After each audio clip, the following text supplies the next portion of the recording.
یہ جو 70 اور 71 کا بحران تھا، میں حیران ہوں کہ ہمارے میڈیا میں بحث چل رہی ہے کہ اور وزارت خارجہ کا بیان یہ آیا ہے کہ مشرقی پاکستان میں مداخلت کا نوٹس لے دنیا.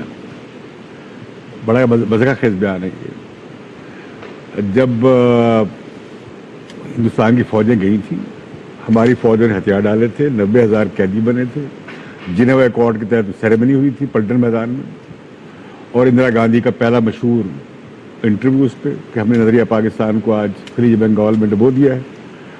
تو ہندوستان کی وہاں پہ جو مداخلت تھی وہ تو کوئی ایسی بات نہیں جو ہندوستان نے کبھی مانی نہیں ہے، بڑی کھلا مانی ہے. اور کیمپس بھی وہاں لگے مشرقی مغربی بنگال میں، اور لوگ وہاں سے گئے اور مفتی بہینی کو بیک اپ کیا. انہوں نے، یہ سب تاریخ کا حصہ ہے. جو بات ہم یہاں بھول رہے ہیں وہ ہمیں ایک اور نقطہ سے دیکھنی چاہیے.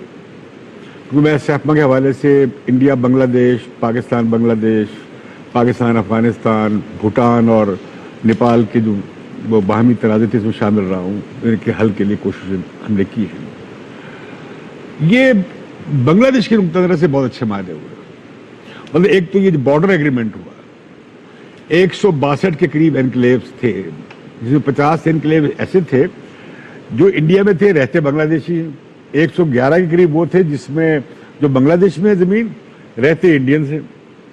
اب اس معاہدے میں انہوں نے سیٹل کر لیا ہے. 51 کے قریب جائیں گے وہ انڈیا کو انکلیوز بارڈر پہ، اور 111 کے قریب جائیں گے بنگلہ دیش کو. اور ان کے شہریوں کو انہوں نے حق دے دیا ہے کہ وہ جس ملک کے شہری بن جائے. میں سمجھتا ہوں کہ ہمیں یہ جو بارڈر ڈسپیوٹس ہیں، کشمیر بھی ایک ڈسپیوٹ ہے، یہ ایک اچھی مثال بنے گی even to discuss Kashmir issue with India,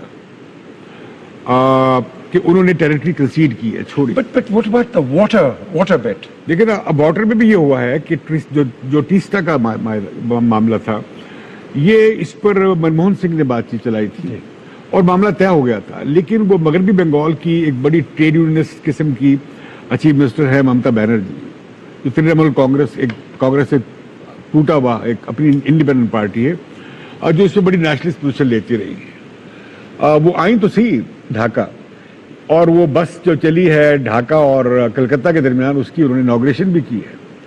لیکن وہ اس ٹیسٹا کے معاہدے کے ابھی بھی حق میں نہیں تھی، وہ کہ بات چیت چل رہی تھی. دوسرا، گنگا کے پانی کی تقسیم کا معاملہ یہ دیوی گوڑا نے 1996 میں طے کروا دیا تھا.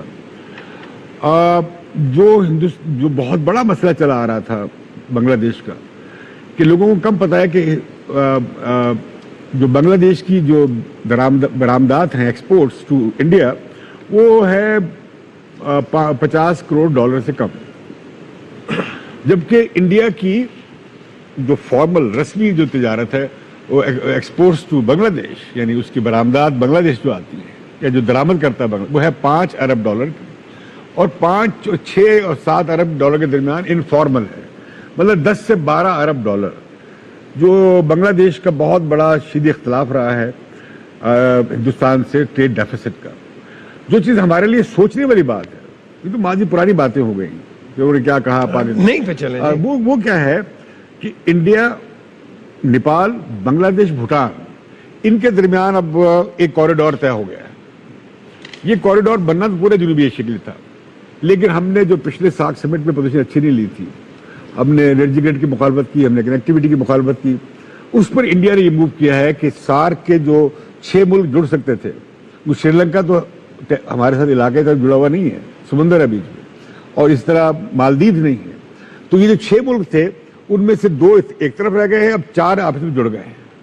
تو میں سمجھتا ہوں کہ سارک میں یہ ہونے جا رہا ہے کہ اگر سارک کو ہم کامیاب نہیں کریں گے تو پھر یہ سارک ٹوٹ جائے گا، اور پریکٹیکلی جو سارک سے فائدے ہو سکتے ہیں وہ یہ 4 ملک اٹھائیں گے.